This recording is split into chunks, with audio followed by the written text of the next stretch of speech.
Hey, everybody, and welcome to an episode of the Wide World of Fitness. Thanks for joining us. I'm your host, Lauren Kalil. We, of course, love CrossFit and fitness in general, and that's why we're expanding our coverage, taking a look at some fitness sports, and today we are diving into the tactical games. One event that you might have missed last weekend, down in Mississippi, we go for the Tactical Games Qualifiers. Now, if you are still new to the sport, let's help bring you back up to speed.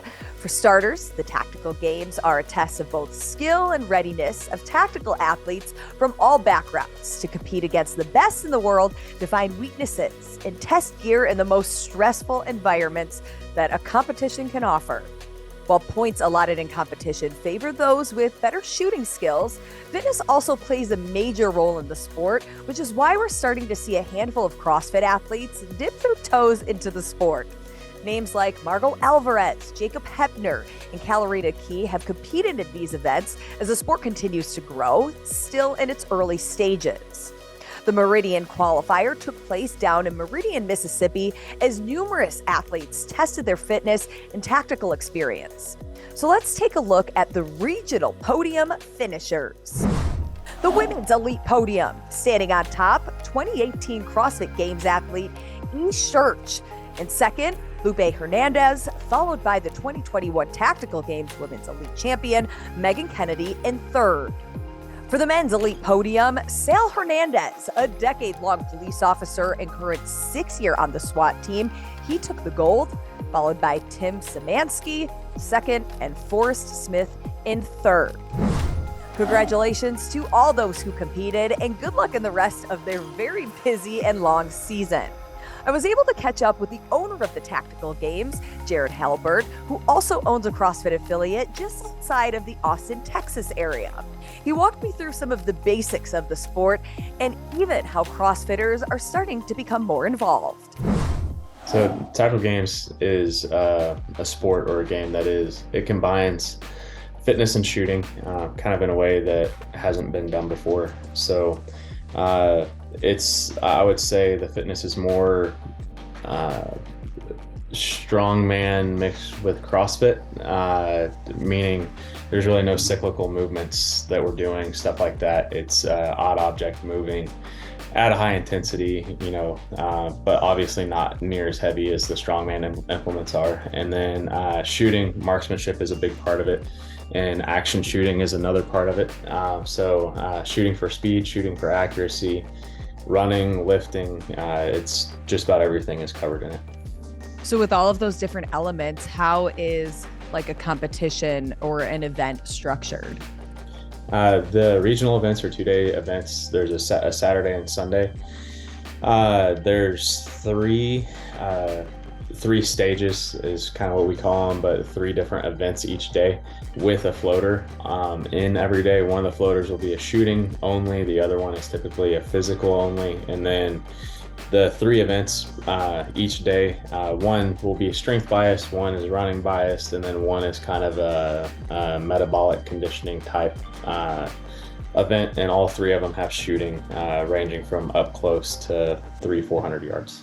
What you've seen over the past couple of years, what types of people who get into tactical games, like what is their background that you see they really thrive and do well in the sport? Is it CrossFit, or is it a blend of something, or something completely different?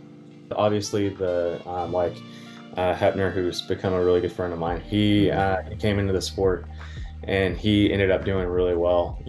After about 1.5 years, he started doing really well. You are going to have much more fun, I believe, and be able to enjoy and ascend to the elite division a lot faster coming from fitness. Just because there's barriers in some of the events that, like, if you can't lift this, you don't go to the next round. Right? Like you're not going to make it to the last shooting round, or if you don't do this type of fitness fast enough, you're not going to make it to the last shooting round.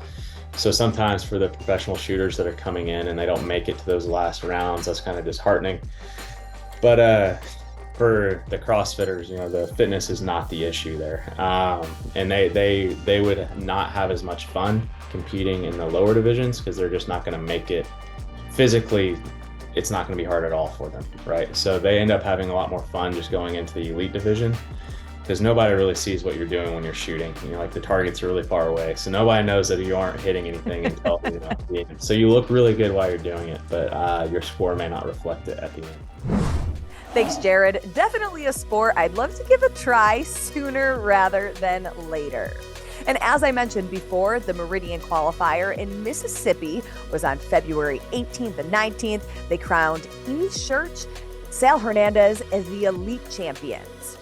Looking ahead now to this coming weekend, March 4th and 5th, the Tactical Games regional event in Raton, New Mexico.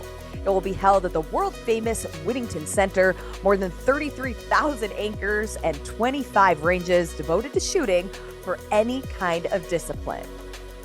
We'll be covering the NFL Combine Wednesday through Sunday, straight into the Arnold, which kicks off Friday through Sunday.